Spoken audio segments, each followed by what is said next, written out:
ఈరోజు బలవర్తమానం కోసం మనము ప్రకటన గ్రంథం 3వ అధ్యాయము 1వ వచనం నుండి 6వ వచనం వరకు మార్చి చదువుకుందాం.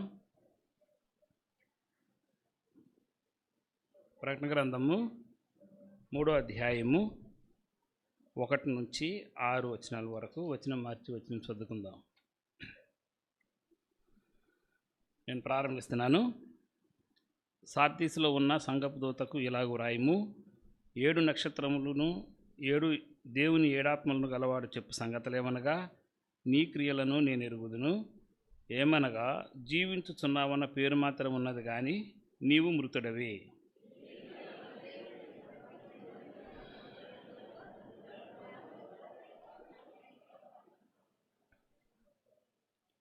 నీవేలాగూ ఉపదేశం పొందితివో, ఎలాగూ వింటివో జ్ఞాపకం చేసుకొని దానిని గైకొనుచు మారు మనసు పొందుము. నీవు జాగరూకుడవై ఉండని ఎడల నేను దొంగవలే వచ్చేదను, ఏ గడియను నీ మీదకు వచ్చేదనో అది నీకు తెలియదు.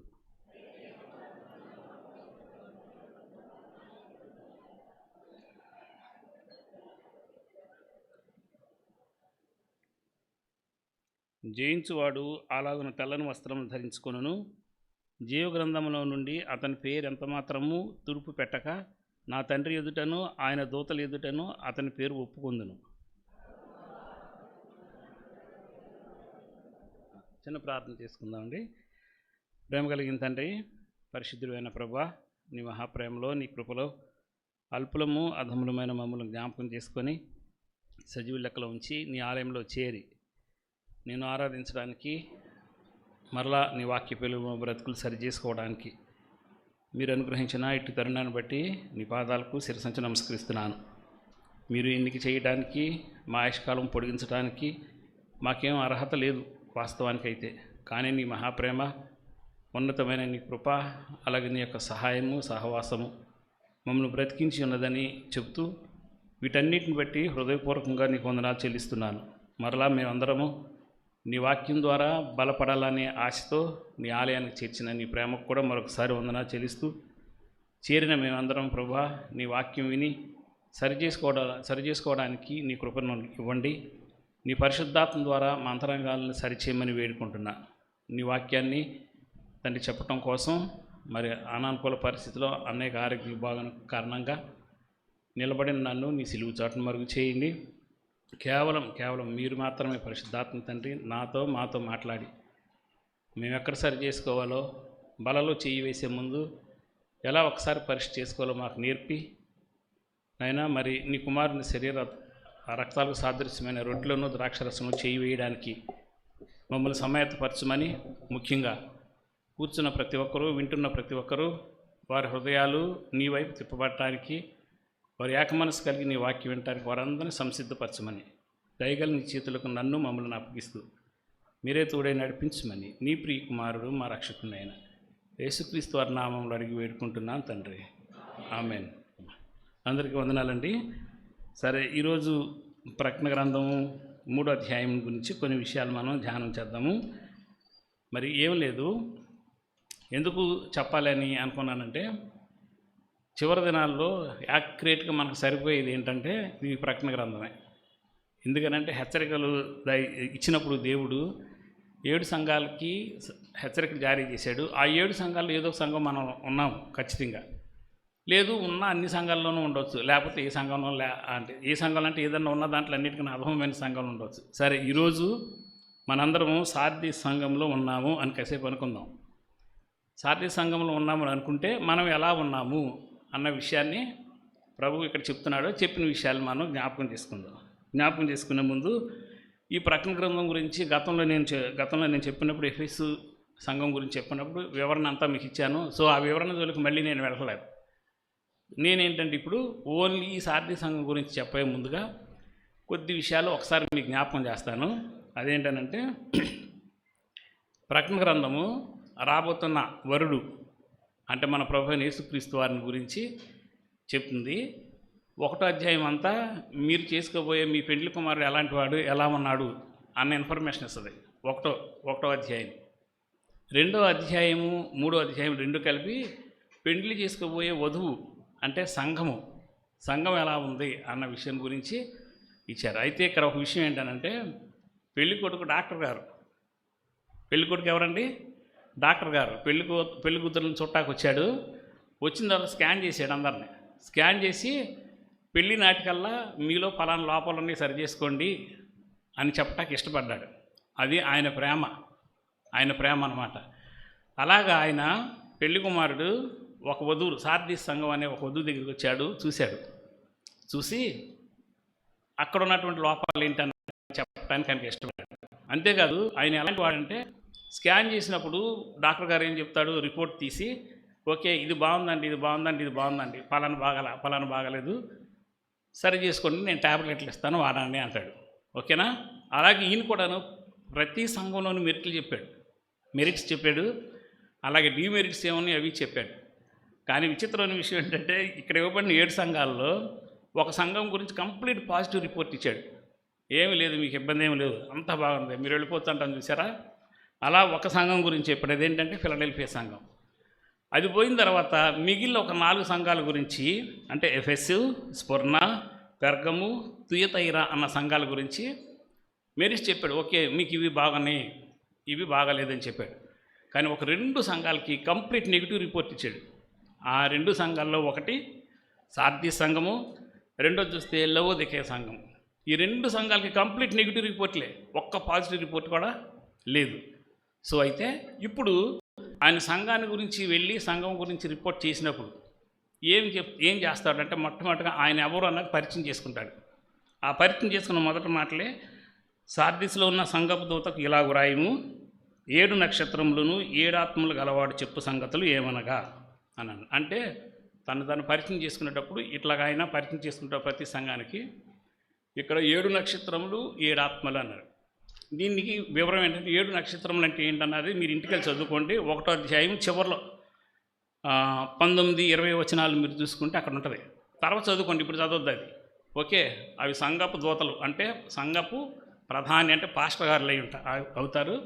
7 ఆత్మలు అన్నప్పుడు పరలోకి సంబంధించినవి. ఇప్పుడు ఒక వ్యాఖ్య ఏంటంటే 7 ఆత్మలు 7 సంఘములు అన్నప్పుడు ఒక చేతితో ఆత్మలు, ఒక చేతితో సంఘాలను పట్టుకున్న ఈ దేవుడు ఏం చేస్తున్నాడంటే ఈ రెండింటిని తిరిగి అంటే పర సంబంధమైనవి, భూ సంబంధమైనవి, ఈ రెండింటిని ఏకం చేయటం కోసం ఉన్నాడు అన్న ఒక కామెంట్ని రాయటం జరిగింది. సో ఇప్పుడు 7 నక్షత్రములు 7 ఆత్మలు గలవాడు చెప్పు సంగతులు ఏమనగా అని తీసుకొని ఏమంటున్నాడు, భూ సంబంధమైన మిమ్మల్ని తిరిగి కలపటం కోసం వచ్చిన వాడిని నేను ఏం చెప్తున్నాను అని అంటున్నాడంటే, సార్దీ సంఘానికి నీ క్రియలు నేను ఎరుగుదును, ఏమనగా జీవించుతున్నావని పేరు మాత్రం ఉన్నది కానీ నీవు మృతుడవే. ఓకే, ఇది సార్దీ సంఘాన్ని గురించి ఒక రిపోర్ట్ ఇచ్చాడు, నెగిటివ్ రిపోర్టే.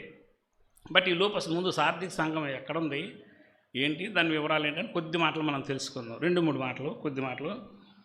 ఈ సార్దిక్ సంఘము ఎఫెసు అన్న సంఘానికి దక్షిణంగా 55 కిలోమీటర్ల దూరంలో ఉంది. దక్షిణంగా 55 కిలోమీటర్లు. అప్పట్లో ఏంటంటే పశ్చిమ ఆసియా ప్రాంతము, ఆ ప్రాంతంలో ఉంది. ఆసియా మైనర్ అంటారు ఆ ప్రాంతాన్ని. అప్పట్లో ఆసియా మైనర్ ప్రాంతంలో ఉన్నటువంటి ఇది సంఘం. అయితే ఈ సంఘము ఒక పురాతన పట్టణం. ఆ సంఘాల్లో ఈ సంఘం అనేది ఒక సిటీ. ఇక్కడ మనకి ఇవ్వబడిన 7 సంఘాలు 7 సిటీలే, పెద్ద పట్టణాలే. ఆ పట్టణాల్లో ఒకనొక పట్టణము ఈ సార్దీసు.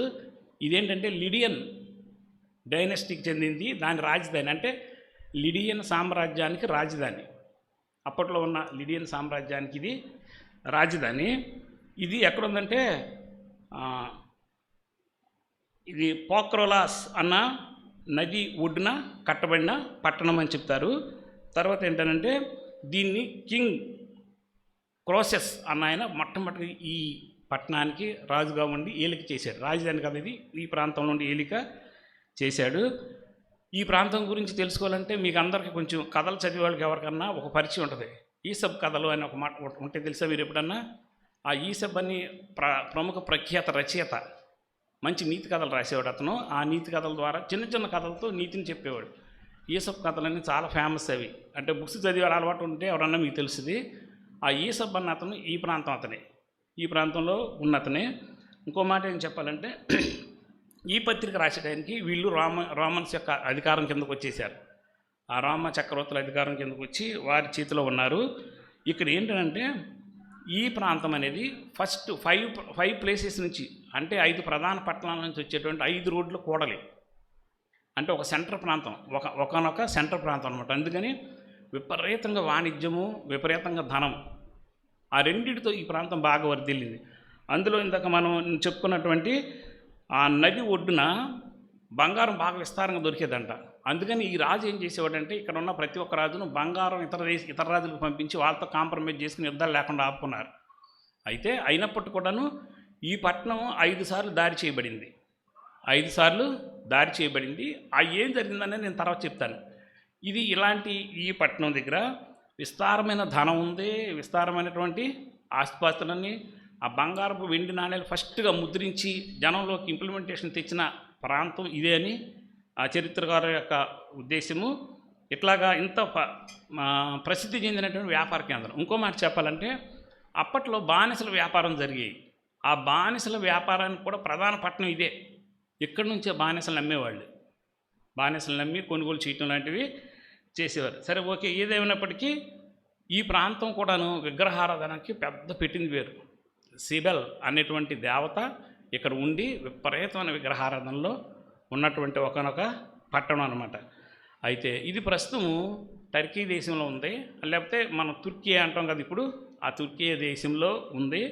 దాని పేరు ఏంటంటే ప్రస్తుతం ఉన్న పేరు సార్ట్ అన్న పేరుతో ఉంది. అక్కడ ఈ పట్టణం యొక్క శిథిలాలు ఉన్నాయి. ఎందుకంటే 17వ శతాబ్దంలో వచ్చిన పెద్ద భూకంపంలో ఈ పట్టణానికి సంబంధించిన ఆనవాళ్ళన్నీ తుడిచిపెట్టుకుపోయినాయి.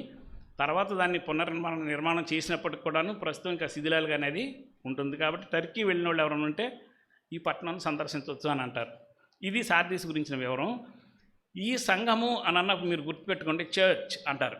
చర్చ్ అంటే ఉన్నటువంటి కట్టడం కాదు, అందులో ఉన్న మనుషులు. సో ఇది సార్దీస్ అన్న సంఘం గురించి రాశారంటే, సార్దీస్ అనేది ఒక చర్చ్ అయితే ఆ చర్చిలో ఉన్న సంఘస్థులందరికీ రాస్తున్నాడు. సో ఇప్పుడు మనం కాసేపు సార్దీస్ అని మనం అనుకుంటే ఈ లెటర్ ఎవరికి వచ్చింది? ఇప్పుడు మనందరికి వచ్చింది. మనందరికి వచ్చి స్కాన్ చేసినటువంటి డాక్టర్ గారు రిపోర్ట్ ఇస్తున్నాడు. ఏమని రిపోర్ట్ ఇస్తున్నాడు చూడండి. నీ క్రియలను నేను ఎరుగుదును, ఏమనగా జీవించుచున్నావని పేరు మాత్రమే ఉన్నది కానీ నీవు మృతుడవే. సో ఫస్ట్ మనం తెలుసుకోవాల్సిన విషయం ఏంటంటే నీ క్రియలను నేను ఎరుగుదును. ఇదే మనం మర్చిపోయే విషయం. ఎవరి కన్ను సర్వలోకాన్ని నిరంతరం పరీక్ష చేస్తూ ఉంటుందో, ఎవరి కన్ను వ్యక్తిగతంగా ప్రతి ఒక్కరి మీద నిలపబడి ఉందో, ఎవరు హృదయాంతరంగాలు ఎరిగినటువంటి దేవుడు, ఏ మనిషిని గురించి ఎవరికి సాక్ష్యం చెప్పనక్కర్లేదో, మనుషులందరూ అంతరంగాలు ఎరిగినవాడు, ఎవరు హృదయ అగాధంలోకి వెళ్ళి అక్కడ దాగి ఉన్న ప్రతిదాన్ని బయటకు తీయగలిగినాడు, ఆయన చెప్తున్నాడు. ఏమని అంటాడంటే నీ క్రియలు నేను ఎరుగుదును, నువ్వు ఎలా ఉన్నావో నాకు బాగా తెలుసు అన్నాడు. పేషెంట్ ఎట్లా ఉన్నాడో డాక్టర్ గారు స్కాన్ చేస్తే కానీ ఆయనకి వేరే మిషన్ దగ్గర పంపించి స్కాన్ చేస్తే కానీ తెలుస్తుంది. ఈయన స్కాన్ చేయక్కర్లా, ఆయనకన్నీ ఒక స్కానింగ్ మిషన్, జస్ట్ అట్లా చూసాడంటే మొత్తం బయటకు వచ్చేస్తుంది. ఆ బయటకు వచ్చిన రిపోర్ట్లో అంటున్నాడు, జీవించి ఉన్నామని పేరు మాత్రం ఉన్నది కానీ నీవు మృతుడవే. ఏమంటున్నాడండి? జీవించి ఉన్నామని పేరు మాత్రం ఉన్నది కానీ నీవు మృతుడవే. సరే, ఓకే, ఇక్కడ ఫస్ట్ ఏం తీసుకుందామంటే పేరు అన్న మాట తీసుకుందాం. పేరు అన్న మాటని ఎందుకు వాడారు ఇక్కడ అంటే, మనం పేరు అంటే నేమ్ అని ఇంగ్లీష్లో అంటాం కదా, ఆ నేమ్ అన్నదాన్ని హిబ్రూ భాష, గ్రీకు భాష, 2 భాషలు తీసుకుంటే, ఎందుకంటే బైబిల్ తర్జుమా ఆదిమ హిబ్రూ భాష నుంచి గ్రీకు భాష నుంచి తీసుకోవడం జరిగింది. హిబ్రూ భాషలో పేరు అని అంటే ఏంటంటే ప్రవృత్తి, జీవన విధానాన్ని బట్టి ఆ టైటిల్ ఇవ్వబడుతుంది. ఉదాహరణకు మీ అందరికీ అర్థం అవటానికి, ఇదిగో సీమోను, ఇక్కడి నుంచి నీ పేరు పేతురు అని అనబడుతుంది, అంటే రాయి అని అర్థం. నీ మీద నా సంఘాన్ని కడతాన్నాడు అంటే రేపు ఆయన జీవన విధానం ఏమవబోతుంది? ప్రభు కోసం ఒక బండలాగా నిలబడబోతుంది అని చెబుతూ ఆ పేరుని ఆయన పెట్టాడు. సో హిబ్రూ భాషలో ప్రవృత్తి లేక ఆ తర్వాత ఉండే జీవన విధానాన్ని గురించి పెట్టబడిన పేర్లు ఎక్కువ పెట్టేవాడు. యేసుక్రీస్తు వారి గురించి కూడా చెప్పారు ఒక మాట. ఏమన్నారు? ఆయనకి యేసు అని పేరు పెట్టుదు అన్నారు.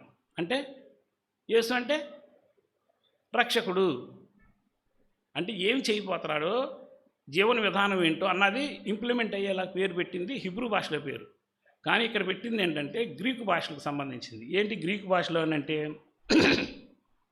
రెప్యుటేషన్గా వచ్చిన పేరు. రెప్యుటేషన్ అంటే 10 సార్లు చూసిన తర్వాత వీడు మంచివాడు రాని మనం అంటాం కదా దాని రెప్యుటేషన్ అంటాం.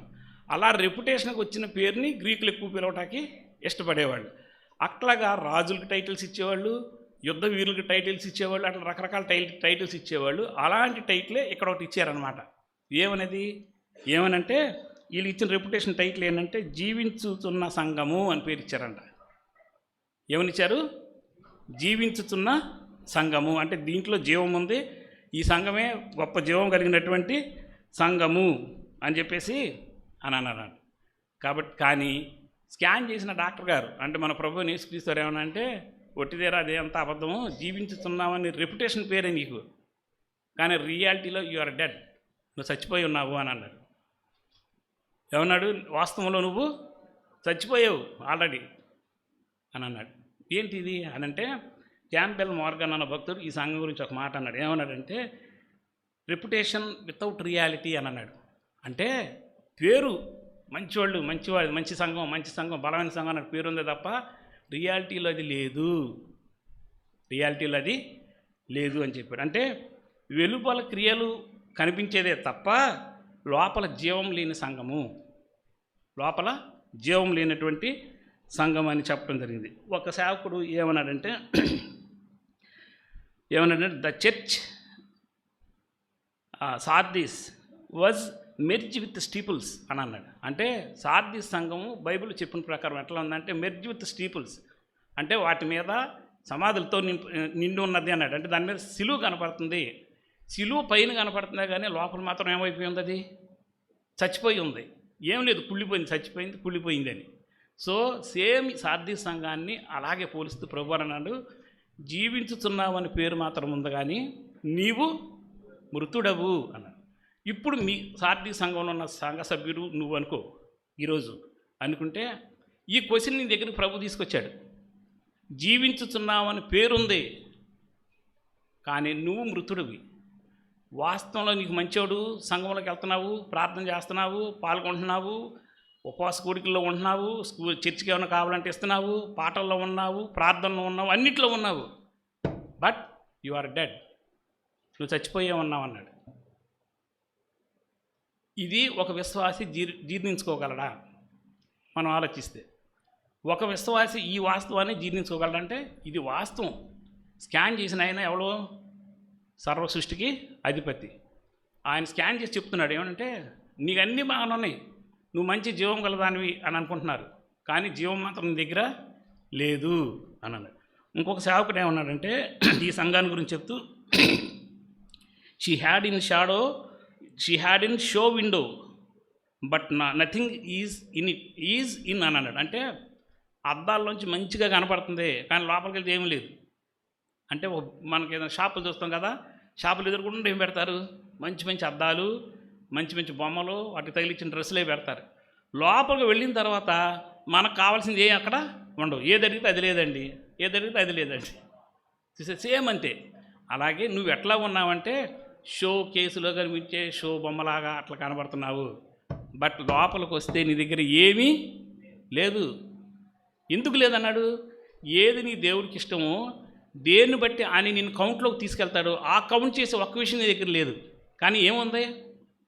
చర్చ్ ఉంది, చర్చిలో పాల్గొనే విధం ఉంది, చర్చికి సహాయం చేసే విధం ఉంది, ప్రార్థనలో నువ్వు పాల్గొనే విధం ఉంది, పాటల్లో నువ్వు పాల్గొనే విధం ఉంది, అన్నీ ఉన్నాయి.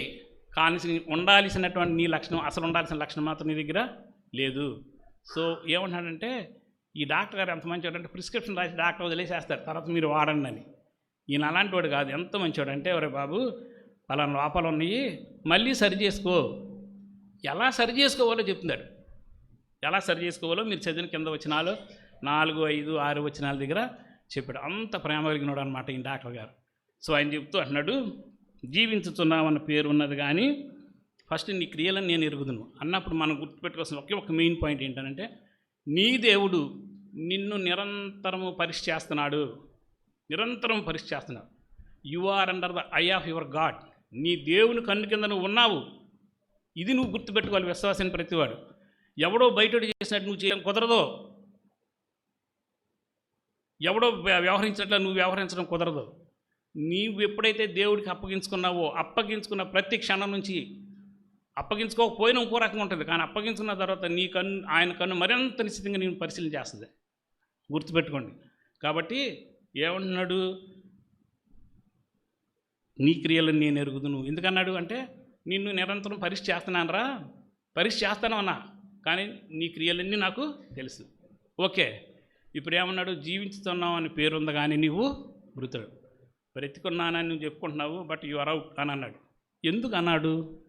ఒక సంఘం అనేది ఎలా వచ్చింది, ఏర్పడింది, ఎలా ఏర్పడింది అన్నప్పుడు మనం జ్ఞాపకం చేసుకుంటే వాక్యంలోకి వెళ్తే తర్వాత చూసుకుందాం. అపోస్తుల కార్యాల్లో 2వ అధ్యాయంలో ఏం చేశారంటే వాళ్ళందరినీ కలిపి ప్రభువారు ఒక చోట ఉండి మీరు ప్రార్థనలో ఉండండి అని అన్నాడు. ప్రార్థనలో ఉండమని చెప్పిన తర్వాత వాళ్ళందరి మీదకి పరిశుద్ధాత్మ శక్తి దిగొచ్చింది. పరిశుద్ధాత్మ దిగొచ్చిన తర్వాత వాళ్ళందరూ దేవుని గురించి సువార్త మొదలుపెట్టిన తర్వాత అప్పుడు సంఘం అనేది ఏర్పడింది. సో సంఘం అనేది బేసిక్గా ఏర్పడడానికి కారణం ఎవరంటే పరిశుద్ధాత్మ దేవుడు. పరిశుద్ధాత్మ దేవుని ద్వారా సంఘం స్థాపించబడింది. అంటే జీవము గల దేవుని యొక్క ఆత్మచేత స్థాపించబడిన సంఘము చచ్చిపోయిన స్థితిలోకి వెళ్ళింది. వాళ్ళ చచ్చిపోయిన స్థితిలో ఉంది. ఏంటిది, ఎందుకు చచ్చిపోయింది, ఎందుకు చచ్చిపోయింది? ఇది మనం ఈరోజు మనం స్కాన్ చేసుకుందాం ఆయన చెప్పిన మాటలోంచి బట్టి. ఆత్మచేత జీవం గల దేవుడి చేత జీవం చేత నింపబడి ఉండాల్సిన సంఘము జీవించున్నామని పేరుంది కానీ నీవు మృతుడివే అని దేవుడితోనే ఒక రిపోర్ట్ తీసేసుకుంది. ఒకవేళ దేవుడు అదే రిపోర్ట్ మన చర్చ మీద రాస్తే, అదే రిపోర్ట్ ప్రకారంగా ఆయన కొద్ది దినాల్లో మళ్ళీ రాబోతే మన సంగతి ఏంటి? మనం ఎక్కడికి వెళ్తాం? ఎవరితో నివాసం ఉంటుంది? బయటికి వెళ్ళి మనందరం ఎవరి దగ్గర అబద్ధం ఆడుతున్నాం, అందరి దగ్గర మేము చచ్చిపోతే మా దేవుడితో ఉంటామని అని. కానీ నీ గురించి నీ దేవుడు ఏం రిపోర్ట్ ఇచ్చాడు ఎప్పుడైనా చూసుకున్నావా? ఎప్పుడైనా నువ్వు ఎలా ఉన్నావని నిన్ను నువ్వు పరిశీలన చేసుకుంటా నీకు అవకాశం ఇచ్చేసారు, దాన్ని వినియోగించుకుంటున్నావా? ఇవేమి లేకుండా మనల్ని మనమే మోసం చేసుకుంటూ, ఇదే నేను చెప్తున్నా, పదే చెప్తా. ఏంటంటే భక్తి అనే ముసుగులో మారు మనసు లేకుండా జీవిస్తున్న సంఘాల్లో 180 మంది ఉన్నారు. 180 మంది ఉన్నారు. అది నేను చెప్పట్లేదు, ఇదిగో ఈ వాక్యంలో మీకు నేను చూపిస్తా. కింద 80% భక్తి అనే ముసుగులో ఉండి మారు మనసు లేకుండా ఉన్నారు. వాళ్ళందరూ రేపు పొద్దున్న సచిన చెప్పినటువంటి జీవం లేని వాళ్ళు సచ్చినతో సమానం చెప్పినట్టు చూసారా, వాళ్ళకే ఉన్నారు, వాళ్ళ దగ్గర ఉన్నారు. వచ్చిన ప్రాబ్లం అంతా ఏంటంటే చర్చ్ అనేటప్పటికీ భక్తి జీవితము మానకుండా, బైబిల్ చదవటము మానకుండా, ప్రార్థన చేయటము మానకుండా, చర్చ్కి అటెండ్ అవ్వటము మానకుండా, క్వైర్లో ఉండటము మానకుండా, సహాయం చేయటము మానకుండా, అవుట్ రీచ్ మినిస్ట్రీకి వెళ్ళటం అన్నీ ఉంటాయి. కానీ ఏది ఇంట్లో ఉన్నాలో, లోపల నీకు ఉండాలో అది నీ దగ్గర ఉండదు. నిన్న ఒక మాట చెప్పుకున్నాం మేము, ఏంటనంటే భక్తి అనేది పైకి కనిపించేది, బట్ మారు మనసు అనేది ఇంటర్నల్గా జరిగేది. సో అది లేదు ఇప్పుడు ఈ రోజున సంఘంలో, అది లేదు. ఇక అది లేకుండానే జీవించున్నాము, చర్చికి వెళ్తున్నాము, చర్చ్ మెంబర్స్ చచ్చిపోతే వెళ్ళిపోతాను, వెళ్ళరు, నిర్మోహటంగా వెళ్ళరు. అది దేవుడు చెప్పే మాటే. సరే, కాబట్టి ఇప్పుడు మనం ఏం తెలుసుకుందాం అంటే ఇక్కడ ఎందుకు చచ్చిపోయింది, జీవంతో ఉండాల్సిన సంఘము ఎందుకు మరణంలోకి వెళ్ళింది, ఎందుకు మృతమైన దానిగా మారిపోయింది, ఇది మనం కొన్ని విషయాలు తెలుసుకుందాం. ఒక 4 విషయాలు మీకు చెప్తాను. ఆ తర్వాత ఎలా సరి చేసుకోవాలని దేవుడు చెప్పాడో 4 విషయాలు అక్కడ చెప్తా, టైం ఉంటుంది అయినా సరే. ముందు చూడండి, ఒక 4 విషయాలు తీసుకుందాం. ఫస్ట్ ఏంటంటే ఒక జీవంలో ఉండవలసిన సంఘము ఎందుకు మరణంలోకి వెళ్తుందంటే మొట్టమొదటి రీజను పాపంతో రాజీ పడటం అన్న మాటకు మీ అందరూ తెలుసు.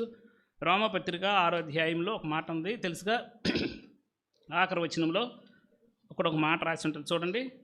ఎందుకు చనిపోతుంది సంఘం అని అన్నప్పుడు మనందరం తెలిసిన ఒక మాటే రాస్తాడు. ఏంటనంటది, ఏలయనగా 23వ వచనం, 6వ అధ్యాయం 23వ వచనం, ఏలయనగా పాపము వలన వచ్చు జీతము మరణము. అంటే నువ్వు చచ్చిపోయేవు అని అంటే నువ్వు ఎక్కడ నిలబడ్డావు? ఇంకా ఎక్కడ నిలబడ్డావు చెప్పండి. పాపంలోనే ఉన్నావు. మరి చర్చికి వస్తున్నానుగా, పశ్చాత్తాపడ్డానుగా, అది భౌతికంగా జరిగింది అని ఇంటర్నల్గా నీలో జరగలేదు కాబట్టి నీ పాపం నిన్ను విడిచిపెట్టి వెళ్ళలేదు కాబట్టి నువ్వు జీవించుతున్నావని పేరు మాత్రం ఉంది కానీ మృతుడు. పాపం వలన వచ్చే జీతము మరణము అని చెప్తున్నాడు కదా. ఇప్పుడు కింద ఒక మాట రాశాడు చూడండి, అయితే దేవుని కృపావరము మన ప్రభు అయిన యేసుక్రీస్తునందు నిత్య జీవం. అరే నిత్య జీవం నీ దగ్గరికి వస్తే దాన్ని కాదని తిరిగి అదే మరణంలో నువ్వు ఉంటానన్నాను ఏం చెప్తాము చెప్పండి. అందుకని అన్నాడు జీవించున్నావు అని పేరు ఉంది కానీ నువ్వు మృతుడవు అన్నాడు. సరే ఇంత మొదలు పాపంతో రాజీ పట్టడం అంటే ఏంటి? పాపంతో రాజీ పట్టడం అంటే ఇది మనకు కొంచెం అర్థం అవ్వాలి. ఊరికి యాక్చువల్గా పైపైన చెప్పుకెళ్ళిపోదాం అనుకున్నాను నేను. బట్ ఏంటంటే పైపైన చెప్పుకెళ్తే ఉపయోగం ఏం లేదు. పాపంతో రాజీ పడద్దు అన్నాడు అంటారు. ఏంటో తెలియదు కదా. అదేంటన్నది కూలంకషం తెలుస్తాక మిమ్మల్ని ఒక ప్లేస్ తీసుకెళ్తాను రండి. ఒకసారి గలతీ పత్రిక రండి. ఇక్కడ ఉంది, బట్ నేను చెప్పొచ్చేది ఏంటంటే కొన్ని విషయాలు నేను మాట్లాడతాను వాటి నుంచి. మీ అందరూ తెలిసి వెరీ జనరల్గా మీరు అందరూ గుర్తుపెట్టుకునే విషయం గలతీ పత్రిక 5వ అధ్యాయము 19 నుంచి నేను చదువుతా 21 వరకు. ఏమిటంటే శరీర కార్యములు స్పష్టమై ఉన్నవి, అవేమనగా జారత్వము, అపవిత్రత, కాముకత్వము, విగ్రహారాధన, అభిచారములు, ద్వేషములు, కలహములు, మత్సరములు, క్రోధములు, కక్షలు, భేదములు, విమతములు, అసూయలు, మత్తతలు, అల్లరితో కూడిన ఆటపాటలు మొదలైనవి. సో మన బైబిల్ స్కాలర్స్ ఏం చేశారంటే ఈ పాపాలన్నింటిని కలిపి 4 భాగాలు చేశారు. ఎన్ని భాగాలు చేశారండి? 4 భాగాలు చేశారు. 4 భాగాలు చేసి ఫస్ట్ది ఏంటంటే సెన్సువల్ సిన్స్, అంటే మన జ్ఞానేంద్రియాల ద్వారా కలిగే పాపం. జ్ఞానేంద్రియాల ద్వారా కలిగే పాపం ఏంటి అని అంటే అవి ఏంటంటే ఫస్ట్ 3 ఏంటవి? ఫస్ట్ జారత్వము, అపవిత్రత, కాముకత్వం. ఈ 3 ఏంటి? సెన్స్ ఆర్గాన్స్ ద్వారా చూస్తావు, ఆలోచన చేస్తావు, స్పర్శిస్తావు. వీటి ద్వారా జ్ఞానేంద్రియాల ద్వారా వచ్చే పాపాలు ఏమని చెప్తున్నాడు? జారత్వము, అపవిత్రత, కాముకత్వం. ఈ 3 ఒక పార్ట్. ఇవేంటంటే పైకి కనిపించేవి. చెవులు వింటాయి, అవి వినాలని నువ్వు కోరుకుంటావు, మంచి కాకపోయినా. నోరు రుచి చూస్తుంది, అది నీ ఆరోగ్యానికి మంచిది కాకపోయినా తింటానికి ఇష్టపడతావు. నీ కళ్ళు చూస్తుంది, అది దేవుడికి వ్యతిరేకం అని తెలిసిన దాంట్లోకి ఇన్వాల్వ్ అవ్వటానికి నువ్వు ప్రయత్నం చేస్తావు. నీ అంతరంగం దాన్ని స్పృశిస్తుంది, దాన్ని చేస్తే బాగుంది అనిపిస్తుంది, కానీ దాన్ని చేయటానికి నువ్వు వెళ్ళిపోతావు. సో వీటన్నిటిని ఏమన్నారంటే సెన్సువల్ సిన్స్, అంటే మన ఇప్పుడు ఏమంటారు అట్ని జ్ఞానేంద్రియాల ద్వారా వచ్చే పాపాలు. నెక్స్ట్ 2వ రకం పాపాలు ఉంది చూడండి. రెండోది ఏంటంటే స్పిరిచువల్ సిన్స్, ఇంటర్నల్గా నువ్వు చేసే తప్పులు ఏంటి అని అన్నప్పుడు ఇప్పుడు ఏం చెప్తున్నాడంటే స్పిరిచువల్ సిన్స్ అన్నప్పుడు విగ్రహారాధన, అభిచారం. అంటే దేవుడి ప్లేస్లో విగ్రహాన్ని తెచ్చి పెట్టుకుంటాం. రెండోది అభిచారము, భిన్నమైన ఆచారాలకు లోబడి అటుపడి నువ్వు వెళ్ళిపోవటం. ఏంటి దేవుడి ప్లేస్లో తీసుకొచ్చి నువ్వు విగ్రహం పెట్టడం అని అంటే మీకు అందరికీ గతంలో ఒకసారి చెప్పాను, నేను జ్ఞాపకం చేస్తాను. కొంతమందికి డబ్బే దేవుడు, వాళ్ళ జీవితం అంతా డబ్బు అటే కొట్టుకుపోతుంది. కొంతమందికి వాళ్ళ పిల్లల దేవుళ్ళు, వాళ్ళ పిల్లల కోసం కష్టపడతారు, చివరికి ఆడాడి పోగొట్టుకుంటాడు. నేనేంటి రేపు పొద్దున్న చచ్చిపోతే నేను దేవుడి దగ్గర లెక్క చెప్పుకోవాలన్న ఆ స్పృహ పోద్ది. ఎవరిని తీసుకొచ్చి కూర్చోబెడతారు అని అంటే ఆస్తిని తీసుకొచ్చి కూర్చోబెడతారు, లేకపోతే పిల్లల్ని తీసుకొచ్చి కూర్చోబెడతారు, లేకపోతే పేర్లు హోదాలు తీసుకొచ్చి కూర్చోబెడతారు. ఇవన్నీ తీసుకొచ్చి దేవుడి ప్లేస్లో పెడతారు. అది నేనన్న మాట కాదు కదా, ప్రభువారు అన్నారు కదా, మీకు అందరూ తెలుసు, మత్తయి వార్తలో ఉంటాడు 6వ అధ్యాయంలో, ఏ మనుషుడును 2 యజమానులకు దాసుడు కానేరడు, ఒకడు దేవుడికి సిరికిని దాసుడు కానేరడు అంటే మీ హృదయంలో నుంచి నా స్థానాన్ని చెరిపేసే ఒకటి ఉందరా బాబు అన్నాడు. ఏంటది?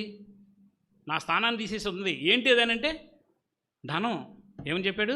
ధనం చెప్పాడు. అట్లాగా వీటిని ఏమన్నారంటే స్పిరిచువల్ సిన్స్, అంటే దేవుడి స్థానంలో తీసుకొచ్చి వేరే వాటిని కూర్చోబెడతాం. మీకు ఒక ఉదాహరణ చెప్తాను. ఏంటంటే మా బామర్దున్నాడు, చిన్నప్పటి నుంచి నా దగ్గర పెరిగాడు. ఇప్పుడు చాలా ఇబ్బందులు పడినప్పుడు నేను చాలా సహాయం చేశాను. నేనంటే అక్కడ బాగా ప్రేమ మా ఇంటి పక్కనే. ఇప్పుడు బిజినెస్ చేస్తా బాగా సంపాదించి ఒక సంఘటన చేశాడంటే ఈ మధ్యన, బాబా నువ్వు రిటైర్ అయ్యావు కదా, నువ్వు రా నాతో, కొద్ది డబ్బులు ఉన్నాయి కదా, డబ్బులు ఇన్వెస్ట్ చేయొద్దు కానీ తర్వాత డబ్బులు ఎక్కువైపోతాయి, నీకు రెట్టింపు అయిపోతాయి ఊరికి 5-6 సంవత్సరాల్లో అని అన్నాడు. సరే వద్దురా బాబు నాకు ఎందుకు రా అంటే రా అని చెప్పి కారు తీసుకొచ్చి బలంతాన్ని విజయవాడ ఎక్కించుకెళ్ళి ఒక సైట్ చూపించి, ఇది ఇన్ని కోట్లు అని చెప్తున్నారు, ఇదిగో మా ఫ్రెండ్ వేసుకుంటున్నా, నేను వేసుకున్నాను, నువ్వు వేసుకుందాం, ముగ్గురు కలిపి ఇది కొనేస్తే వితిన్ 2-3 ఇయర్స్లో అది మళ్ళీ రైజ్ అయిపోద్ది, మనకి బాగా లాభం వస్తుంది. ఒకప్పుడు ఏమీ లేనప్పుడు ప్రభు దగ్గర ఉన్నాడు, ప్రభు పాదాలు పట్టుకున్నాడు, ప్రభుతోనే రోజులు గడిపాడు. ఇప్పుడు దేవుడు తనను ఆశీర్వదించి కొంచెం పైకి వెళ్తాక ఒక అవకాశం ఇచ్చాడు. ఒక రోజులో ఆడు 12 గంటలు లేచి ఉంటే 12 గంటలు 10 గంటలు ఫోన్లే వస్తాయి బిజినెస్ సంబంధించినవి. మాకు ఫలానా కావాలని. తను ఏమంటున్నాడంటే ఇప్పుడు డబ్బును సంపాదించాలి బావా అంటున్నాడు నాతో. ఏమంటాడు? డబ్బును సంపాదించాలి బావా అన్నాడు. అంటే ఏం తెచ్చిపెట్టేసుకున్నాడు? మళ్ళీ అన్నీ ఉన్నాయి, భక్తి ఉంది, చర్చికి ఇచ్చే గుణం ఉంది, విస్తారంగా ఇస్తారు చర్చికి, పాస్టర్ ఫ్యామిలీకి ఏమైనా లేదని అన్నీ సహాయం చేస్తారు, అన్నీ ఉంటాయి, మంచితనం ఉందని అన్నీ ఉన్నాయి. కానీ దేవుడి ప్లేస్లో తీసుకొచ్చి ఒకటి పెట్టేశాడు. ఏం పెట్టేశాడు? దానాన్ని పెట్టేశాడు. అయిపోయింది విగ్రహం అంతే. అప్పుడు నేను ఆ స్థలం దగ్గర తీసుకెళ్ళాను అనుకున్నాను. నేను వెంటనే ప్రార్థన చేసిన కారణం, ప్రభువా వీడి పిత్తలో నేను బండేబాకు అని ఏమని పెట్టుకున్నా, వీడి పిత్తలో నేను బండేబాకు, నాకు ఎట్లాగో 62 సంవత్సరం వయసు వచ్చేసి నువ్వు ఆయుష్ కలిస్తే 1 సంవత్సరం 2 సంవత్సరం 3 సంవత్సరాలు, ఈ 3 సంవత్సరాల దాకా నాకు ఎందుకు బాబు వదిలేసి నాకు వద్దు, అసలు దాన్ని తీసుకురావద్దు నా దగ్గరికి. కానీ వస్తా కార్లో నేను ప్రార్థన చేసుకున్నా.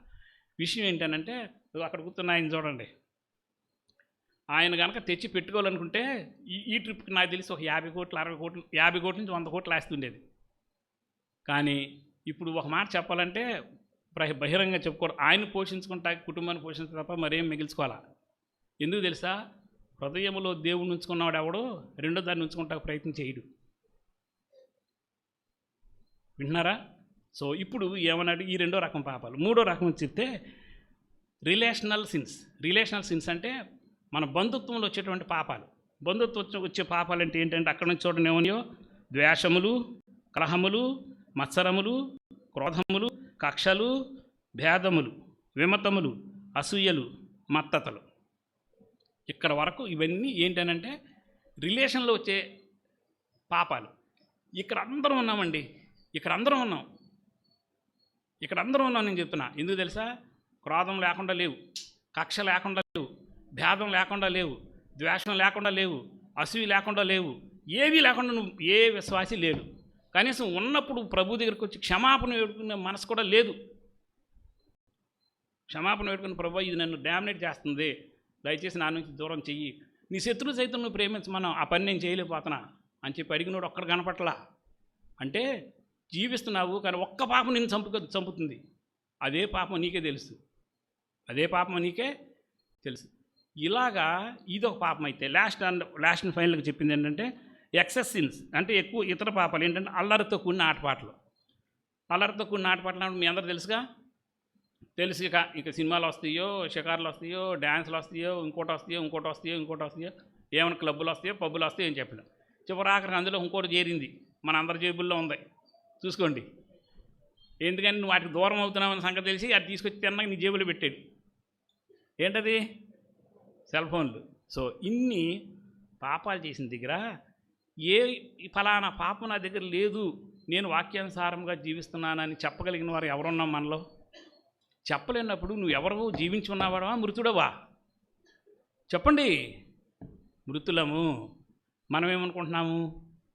జీవించి ఉన్నాము. కానీ దేవుడు ఏమంటున్నాడు? నువ్వు చచ్చిపోయి ఉన్నావరా అని అన్నాడు. అంతే. అంటే యవనస్తుల దగ్గర ఒక బాధ, యవనస్తుల దగ్గరేమో సెన్చువల్ సిన్స్. ఓకే, అందరి దగ్గర ఉన్న పాపమేమో స్పిరిచువల్ సిన్స్. పెద్దవాళ్ళ దగ్గర ఉన్న పాపం స్పిరిచువల్ సిన్స్. అందరి దగ్గర ఉన్న పాపమేమో రిలేషన్లో సిన్స్. అట్లాగే అందరి దగ్గర ఉన్న పాపమేమో ఎడిషనల్ ఎక్స్ట్రా సిన్స్. అందరూ చూసిన ఏదో ఒక చోట దొరికే ఉన్నాం. కారణం ఏంటంటే మన హృదయంలో ఏది ఉండాలో అది లేదు. అదేదో నేను తర్వాత చెప్తా. ఏది ఉండాలో అది లేనప్పుడు మిగిలిన ఆక్రమిస్తాయి అని చెప్పేసి బైబిల్ యేసుక్రీస్తు ఒక కథ చెప్పాడు కదా. ఏం చెప్పాడు? ఒక హృదయంలో ఒక దురాత్మ ఉంది, ప్రార్థన చేశారు, బయటికి పోయిన తర్వాత అది శుభ్రంగా ఉంచి ఖాళీగా ఉంచాడు. దాన్ని ఖాళీగా ఉంచగానే అదేం చేసింది? వెళ్ళి ఇంకొక 8 వెంట పెట్టుకొని చందులో టెస్ట్ వేసింది. సేమ్ అంతే. దేవుడు మనకు పరిశుద్ధీకరిస్తే ఖాళీ చేసి ఆ ప్లేస్లో దేవుడికి ఇవ్వాల్సింది పోయి దాన్ని ఖాళీగా ఉంచుతుంటే మరికొన్ని తీసుకొచ్చి పెట్టి తిరిగి అందులో నేను కొనసాగేలా చేస్తుంది. ఇప్పుడు మిమ్మల్ని మీరు పరీక్ష చేసుకోండి. ఎవరు మీ గురించి చెప్పక్కర్లా. మీకు మీరే ఇప్పుడు స్కానర్లు. దేవుడు చూసి నువ్వు చచ్చిపోయావా అని అన్నాడు. ఎస్ ప్రభు, ఫలానా దానములుగా నేను చచ్చున్నానని ఇప్పుడు నువ్వు ఒప్పుకుంటే తిరిగి నిన్ను జీవింప చేయడానికి ఆయన సిద్ధంగా ఉన్నాడు. ఏమీ లేదు అని నువ్వు అనుకుంటే యోహాన్ రాసిన మొదటి పత్రిక 1:9 వచనం ప్రకారం మనము పాపము చేయలేదని చెప్పుకుని ఎడల మనలను మనమే మోసపుచ్చుకుని వారవుదుము అన్నమాట నీ విషయంలో యాక్యురేట్ రైట్. Accurate right. కానీ దాని కింద ఒక మాట ఉంటుంది, అయితే మనము మన పాపములు ఒప్పుకొని నీళ్ళ ఆయన నమ్మదగిన వాడు నీతిమంతుడు కనుక ప్రతి పాపం నుంచి మనల్ని విడుదల చేస్తారని కింద ఇంకో వచనం ఉంది. ఒప్పుకొని ఇప్పుడు నువ్వు ఒప్పుకుంటా ఇష్టపడి సరి చేసుకుంటా ఇష్టపడితే నువ్వు 10వ వచనంలోకి వెళ్తావు, లేదంటే 9వ వచనం దగ్గర ఆగుతావు. స్కాన్ రిపోర్ట్ ఎట్లా వస్తే తర్వాత నువ్వు చూస్తుంది కానీ. ఓకే, ఇది ఏమంటాడంటే జీవించుతున్నామని పేరు మాత్రం ఉందా కానీ మృతుడవే అన్న దగ్గర ఫస్ట్ ఏంటి లోపము అని అంటే పాపంతో రాజీ పడిన జీవితం. విశ్వాసుల జీవితాల్లో పాపం ఉందా లేదంటే ఉందే, ఉంటుంది, అది వస్తుంది. మరి ఏం చేయాలంటే జయించాలి. దేనిని బట్టి అంటే ప్రార్థన బట్టి, దేవుని వాక్యాన్ని హృదయం ఉంచుకున్న దాన్ని బట్టి. మనకంటే యోసేపు ఏమన్నా విచిత్రమైన మనిషా? ఇదే శరీరంలో ఉన్నాడుగా, మరి ఎట్లా పారిపోగలిగాడు? ఆ తర్ఫీదు ఇచ్చుకున్నాడు తనకి, ఆ తర్ఫీదు తనకి ఇచ్చుకున్నాడు. కానీ మనకు అది లేదు. అది వస్తుంటే చక్కగా స్వీకరించి దగ్గర పెట్టుకుంటాం. చావుకు ఎక్కడ ఉంటాము? చావుకు ఎక్కడ ఉంటాం చెప్పండి. సో రెండో విషయం ఏంటంటే వాక్యానుసారంగా జీవించే బ్రతుకు లేకపోవటం. ఫస్ట్ ఏమో పాపంతో రాజీ పడటం, రెండోది వాక్యానుసారంగా జీవించే బ్రతుకు లేకపోవటం. ఒకసారి రండి యాకోబు పత్రిక 1వ అధ్యాయంలో, యాకోబు పత్రిక 1వ అధ్యాయంలో 21 నుంచి 23 వచనాలు నేనే చదువుతా, మీరు చదవకండి ఎందుకంటే అందరికి వినిపించకపోవచ్చు. నేను చదువుతున్న 21-23. అందుచేత సమస్త కల్మషమును విర్రవీగుతున్న దుష్టత్వమును మాని లోపల నాటబడి మీ ఆత్మలను చూడండి రక్షించుటకు శక్తిగల వాక్యమును సాత్వికముతో అంగీకరించుము. మీరు వినువారు మాత్రమై ఉండి మిమ్మును మీరు మోసపుచ్చుకోనకుండా వాక్య ప్రకారము ప్రవర్తించువారినయ్యుండుడి. ఎవడైనను వాక్యమును వినువాడయ్యుండి దాని ప్రకారం ప్రవర్తింపని వాడైతే వాడు అద్దంలో తన సహజముఖము చూసుకున్న మనుష్యుని పోలి ఉన్నాడు. చూసారా ఏమన్నాడంటే వాక్యానుసారముగా ప్రవర్తించువారై యుండుడి. ఒక వ్యక్తి చచ్చిపోట కారణం ఏంటంటే ఇదే. ఫస్ట్ది పాపంతో రాజీ పడితే, రెండోది జీవమైన వాక్యం గురించి ఏం చెప్పింది? ఆదియందు వాక్యం ఉండెను, వాక్యము దేవుని యొద్ద ఉండెను, వాక్యము దేవుడయ్యుండెను, ఆయనలో చెప్పండి జీవం ఉండెను.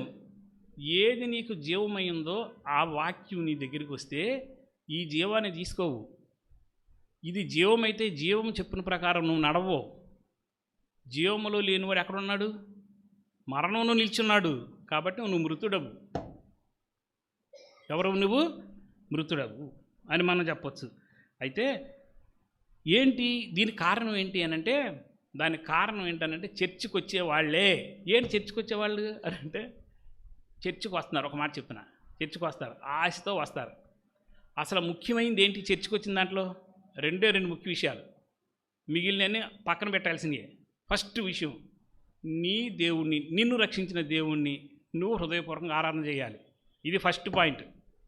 నోరు తెరవరు, ఆరాధన చేయలేరు, వదిలేసేయండి, పక్క పెట్టండి. అది రెండోది, వాక్యం నీతో ఏం మాట్లాడుతుందో, వాక్యం సూటిగా నీ దగ్గరికి ఎట్లా వస్తుందో అర్థం చేసుకొని వాక్యానుసారంగా నీ బ్రతుకు సరి చేసుకోవాలి.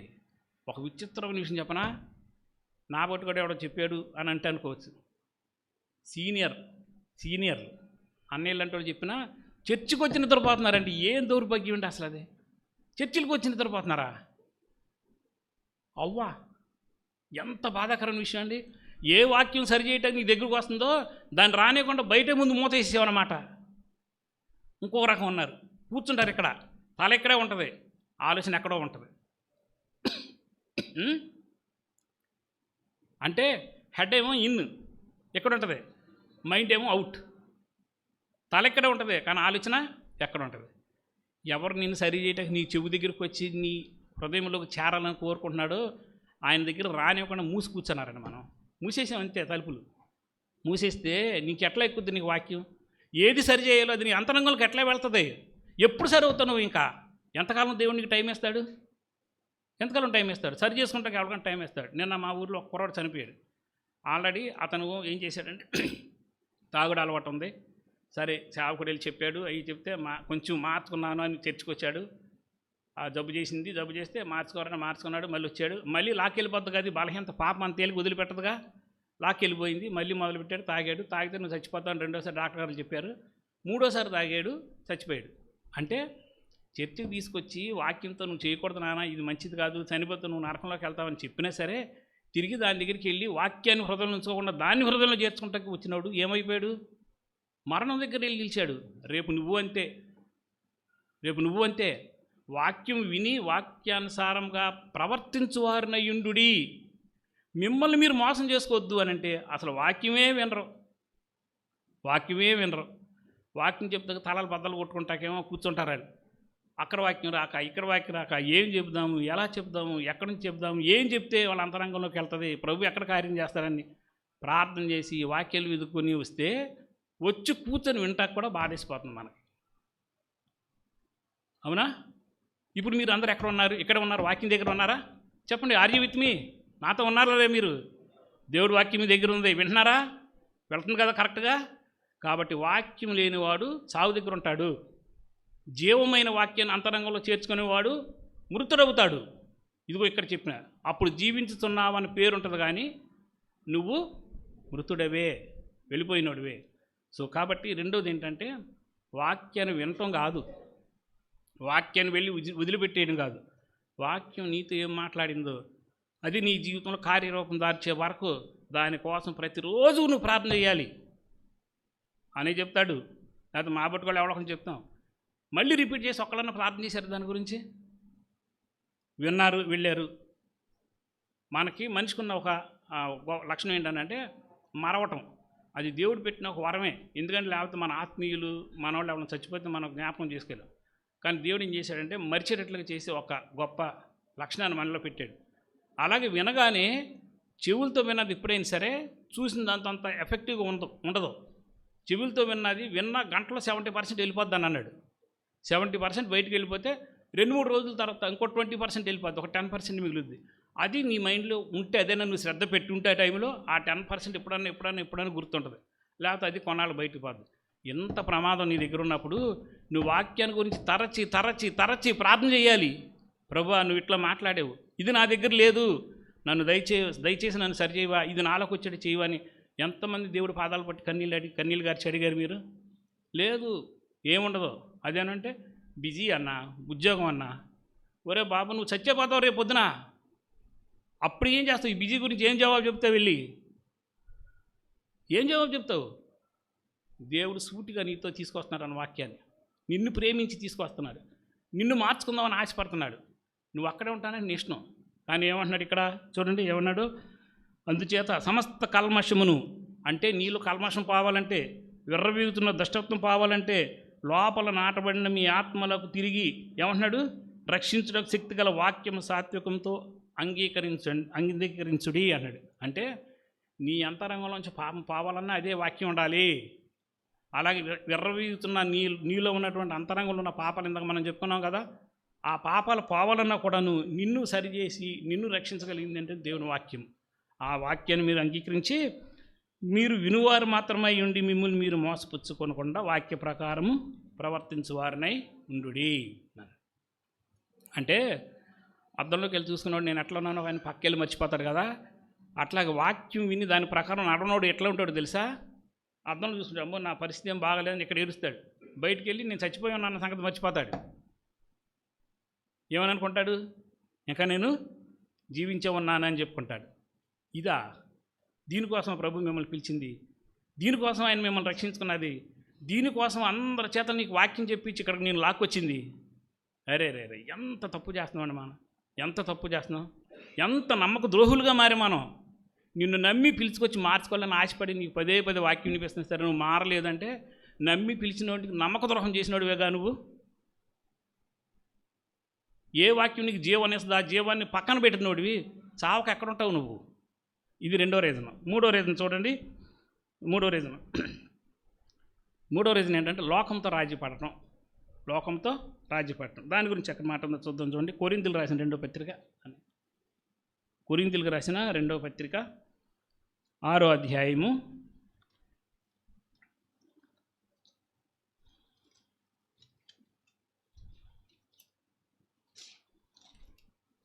నేను చెప్తాను వాక్యం చదువుతాను.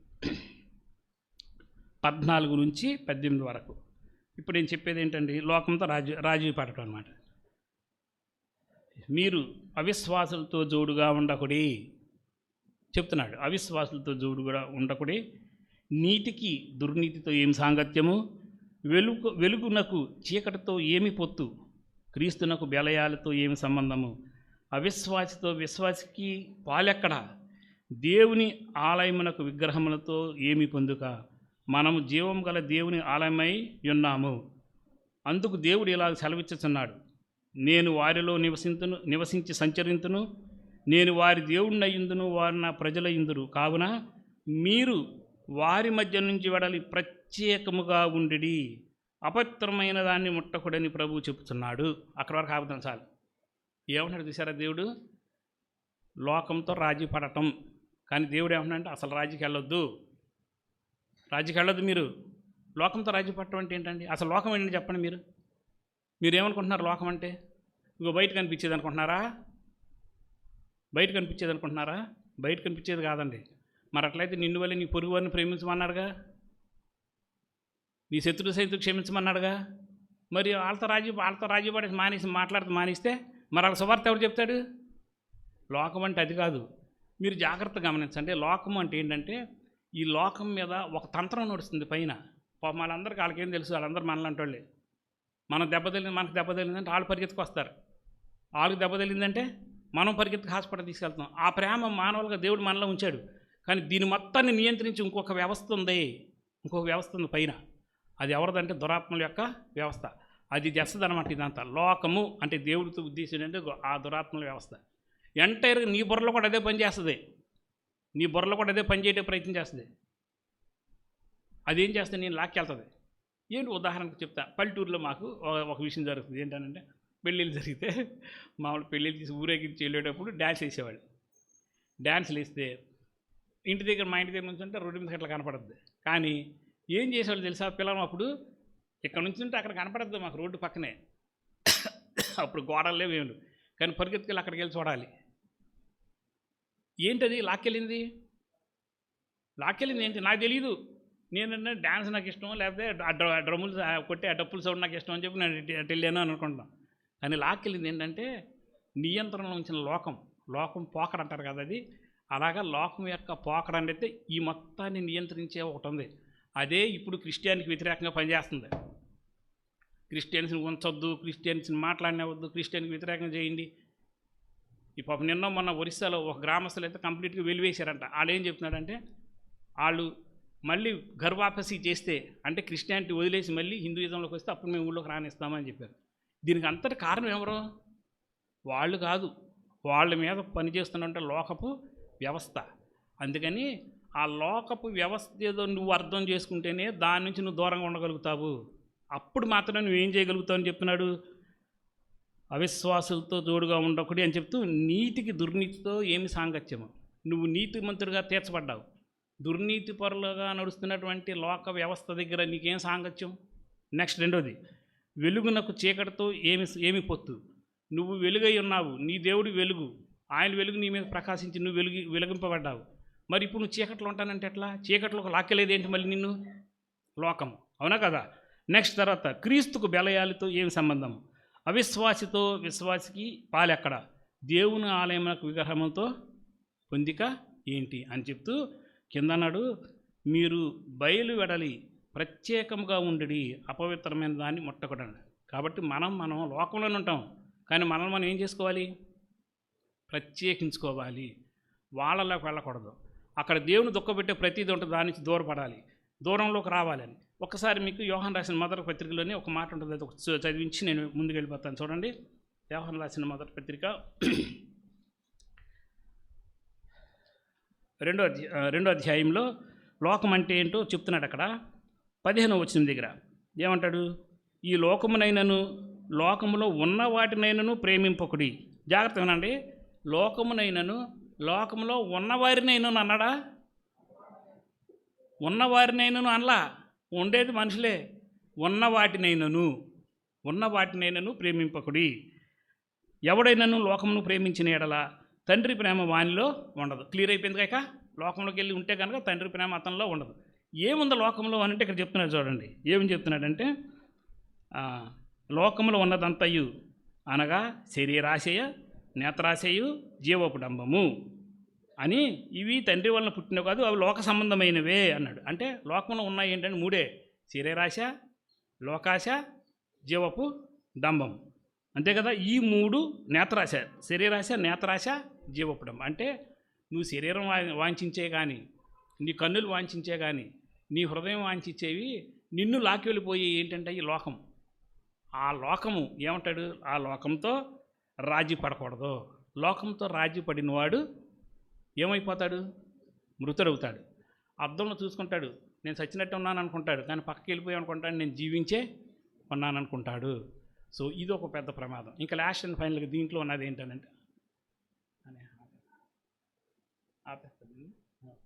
సరే ఒక టూ మినిట్స్ నేను చెప్తూ ఇస్తాను. లాస్ట్ది ఏంటంటే లాస్ట్ది గత వైభవం మీద ఆధారపడటం.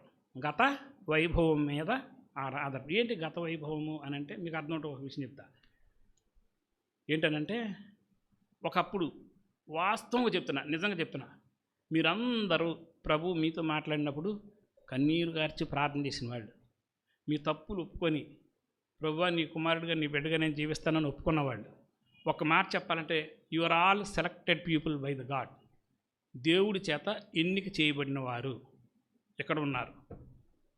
ఇది వాస్తవమైన విషయం. ఓకే. ఇప్పుడు ఎప్పుడో నేను ఒక మాట చెప్తా. నేను ఫస్ట్లో నేను నా పాపల గురించి దేవుడిని అడిగినప్పుడు దేవుడు నాతో మాట్లాడాడు, దాన్ని నాకు చూపించాడు, ఫలానా వాక్యం చదవమని అన్నాడు. మరి ఇప్పుడు నన్ను ఏం చేయమంటావు అంటే ఆ కింద ఇంకో వాక్యం చూపించాడు, తర్వాత ఇంకో ప్లేస్ ఇంకో వాక్యం చూపించాడు. నేను ఇప్పుడు ఎట్లా బ్రతకాలంటే అక్కడ వాక్యం నాకు చూపించాడు. నేను అవి చెప్పుకొని నేను గతంలో దేవుడి స్వరం విన్నాను, దేవుడు ఎప్పుడు నాతో మాట్లాడాడని చెప్పి ఇప్పుడు అసలు దేవుడు దగ్గరికే రాని పరిస్థితి నాలో ఉంటే ఏం ప్రయోజనం దానివలన? ఎప్పుడో నువ్వు బాగున్నావంటే సుఖం ఏముంది? చచ్చేది ఇప్పుడా అప్పుడా? చెప్పండి. చచ్చేది ఎప్పుడు? ఇప్పుడు నీకు దేవుడితో సంబంధం ఉండాలి. గత వైభవం అది ఎప్పుడో ఉంది, నేను ఇట్లా ఉన్నాను, అప్పుడు ఇంత ప్రార్థన చేసేవాడిని, ఆ సొల్లొద్దు. ఇప్పుడు నువ్వు ఎట్లా ఉన్నావు చెప్పు. అది ఇప్పుడు నువ్వు ఎట్లా ఉన్నావు? ఇప్పుడు నువ్వు వాస్తవానికి దేవుడి దగ్గర ఉన్నావా? దేవుడితో ఉన్నావా? లేనప్పుడు అవుట్. ఎప్పుడో నేను 30 ఏళ్ళ క్రితం ప్రార్థన చేశాను, దేవుడు తన కృపను బట్టి రక్షిస్తే రక్షించవచ్చు. బట్ దేవుడి దగ్గర విలువైన బహుమానం పొందే ఛాన్స్ మాత్రం నువ్వు పోగొట్టుకుంటావు. అందుకని ఏమన్నాడంటే గత వైభవం చూసి మనం ఇప్పుడు మళ్ళీ దాని జ్ఞాపకం పెట్టుకొని వర్తమానంలో బ్రతకూడదు. వర్తమానంలో నేను ఎక్కడ ఉన్నాను, నేను ఎలా ఉన్నాను, ప్రభుతో నాకున్న సంబంధం ఏంటి, ప్రభు స్వరం వినగలిగే స్థాయిలో నేను ఉన్నానా, ప్రభు నాతో మాట్లాడుతుంటే మార్చుకునే బుద్ధి నాలో ఉందా, ఇది మీరు ఆలోచించాల్సిన విషయం.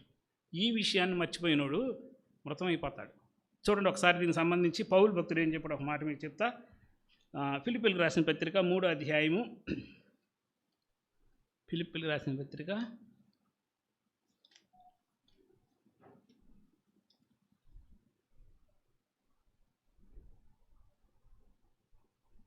ఒకసారి నేను చూసి చెప్తున్నాను.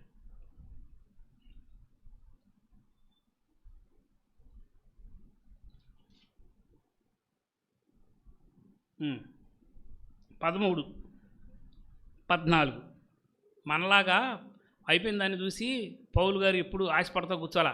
దానికి చూసి నేను ఇట్లా గుడ్లు తెలుసుకుని చూసి నేను అప్పుడు అట్లా ఉన్నా ఇప్పుడు అట్లా అని చెప్పుకోవట్లా. ఏమని చెప్తున్నాడు చూడండి 13వ వచనంలో, సహోదరులారా నేను ఇదివరకే పట్టుకొని ఉన్నానని తలంచుకొనను, అయితే ఒకటి చేయుచున్నాను, వెనుక ఉన్నది మరచి ముందున్న వాటికై వేగరపడుచు క్రీస్తు యేసునందు దేవుని ఉన్నతమైన పిలుపునక్కలకు బహుమానం పొందవలెనని గురియద్దకే పరిగెత్తుచున్నాను అన్నాడు.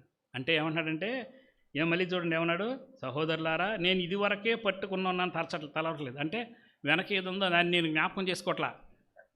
వెనక నేను రక్షించబడ్డా, ప్రభు నాకు ప్రత్యక్షం అయ్యాడు. అరేబియా ఎడారిలో ఒంటరిగా నేను ప్రార్థన చేసినప్పుడు దాని ప్రత్యేకతను నాకు చూపించాడు.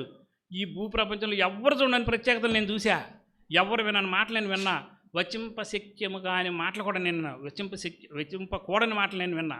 అంత ఆధిక్యత దాన్ని ఇచ్చాడు దేవుడు, నాకు ఇచ్చాడు అని దాన్ని చూస్తే నేను సంబరపడతలా అంటున్నాడు. దాన్ని చూసి నేనేమి సంబరపడలేదంటూ ఏమంటున్నాడు, అయితే ఒకటి చేయుచున్నాను, వెనకున్నవి మరచి ముందున్న వాటికై వేగిరపడుతున్నాను. అది గతము వదిలేండి. కానీ ఇప్పుడేంటి, నేను ఎలా ఉన్నాను, ఇప్పుడు నాకు కావాల్సింది ఏంటంటే ఆ వెనకున్న దర్శనం కాదు, వెనక ప్రభు నాతో మాట్లాడిన మాట కాదు, వెనక ప్రభు నాకు ఇచ్చినటువంటి ఆ యొక్క ఆదరణ కాదు, ఇప్పుడు నాకు ముందున్నది ఏంటి, నా ముందున్నది ఏంటి అని అన్నప్పుడు చెప్తున్నాడు, క్రీస్తు యేసునందు ఉన్నతమైన పిలుపున కలుగు బహుమానం పొందవలెనని గురి యొద్దకే పరిగెత్తున్నా. నా కోసం దేవుడు బహుమానం ఉంచాను అన్నాడు. ఆ బహుమానం కోసం నేను నా చూపు ముందుకే పెట్టాను అన్నాడు.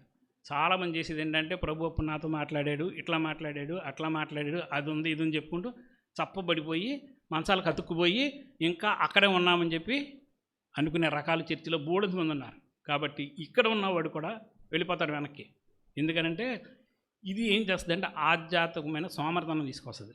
ఆధ్యాత్మికమైన సోమర్థనం ఎప్పుడైతే విశ్వాసం ఎంటర్ అవుద్దో అది వాడు ఆత్మీయమైన మరణానికి దారితీస్తుంది, ఆత్మీయమైన మరణానికి దారితీస్తుంది. కాబట్టి ఒకసారి నేను ముగిస్తాను, మరి అన్నయ్య కొద్ది మాటలు మాట్లాడుతున్నారు, ఒకసారి జ్ఞాపకం చేసుకుందాం. వాక్యం, మన మూల వాక్యం ఏంటి, జీవించుతున్నావు అని పేరు మాత్రం ఉన్నది కానీ నీవు మృతుడవే. నువ్వు మృతుడవుతా గల కారణాలు 4 చెప్పుకున్నావు. పాపంతో రాజీ పట్టము, వాక్యానుసారంగా జీవించకపోవటము, లోకంతో రాజీ పట్టము, గత వైభవాన్ని చూసి ఇంకా వర్తమానం ఆ సంగతులన్నీ మర్చిపోయి జీవించున్నావో మరణించున్నావో తెలియని పరిస్థితిలో ఉండడం. ఇవేమీ కూడాను తిరిగి నిన్ను దేవుడు రాజ్యంలో తీసుకెళ్ళవు. కాబట్టి నువ్వేం చేస్తున్నావు, మృతుడు అయిపోయినాడుగా మిగులుతావు.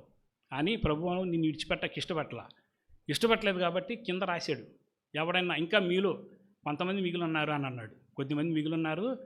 అందుకని అన్నాడు, చావనయుండగా మిగిలిన వాటిని బ్రతికించము. అరే బాబు, ఇప్పుడైనా చచ్చిపోవటం రెడీగా ఉన్నావు, ఇదిగో వాక్యమైన శలాన్ని నీకు ఎక్కిస్తున్నా, ఇప్పుడైనా ఇక మిగిలిన వాటిని బ్రతికించుకో అంటున్నాడు.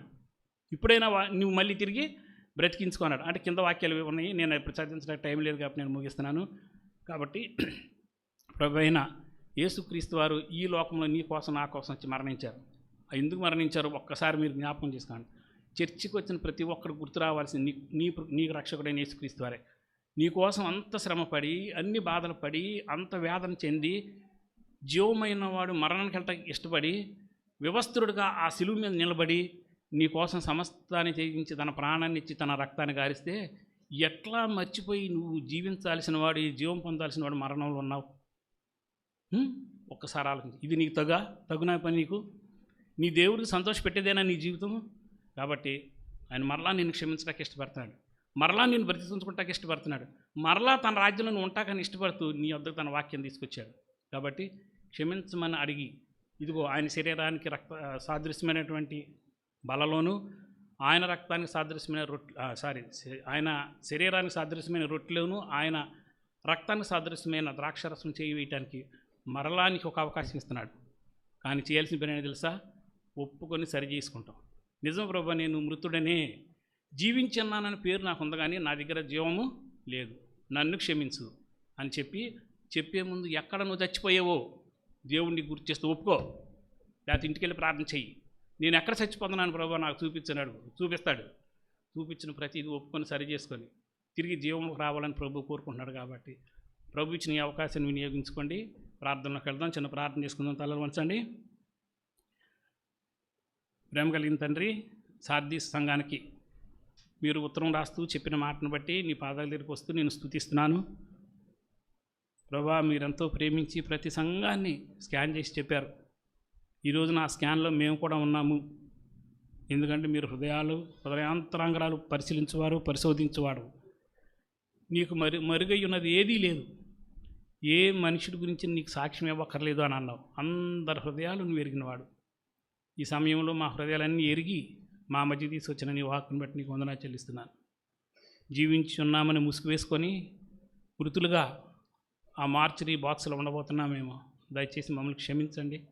ఆ సిమెట్రీలకి మేము వెళ్ళబోతున్నామేమో, దయచేసి మమ్మల్ని క్షమించి తిరిగి జీవం పొందడానికి వచ్చిన నీ వాక్యాన్ని అంగీకరించి వాక్యానుసారంగా జీవించడానికి, పాపంతో రాజీలేని జీవితము, లోకంతో రాజీలేని జీవితము, వాక్యానుసారంగా జీవించే జీవితము, గత వైభవాలు కాదు ప్రభా, ఇక ముందు రాబోయే మా యొక్క బహుమానం కోసం పరిగెత్తే వారికి మమ్మల్ని చేయమని, దయచేసి నీకు వ్యతిరేకంగా పాపం చేసి నీకు వ్యతిరేకంగా ప్రభు వాక్యానుసారంగా జీవించకుండా ఉండి లోకంతో రాజీపడి మమ్మల్ని మేము పోగొట్టుకున్న ప్రతి స్థితిని బట్టి నీ పాదాల దగ్గరికి వచ్చి క్షమాపణ వేడుకుంటున్నాం ప్రభా.